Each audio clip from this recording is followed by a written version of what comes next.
পাগল ছেলে রইবে রে রোজ তোরা চুলের ছায়ায়।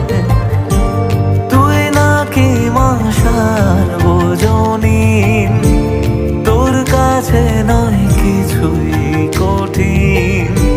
তোর ওই দুটি চরণ তলে থাকবো আজীবন। শ্যামা মা তোর চরণ ধরে থাকতে দিস রে জনম ভরে আমার।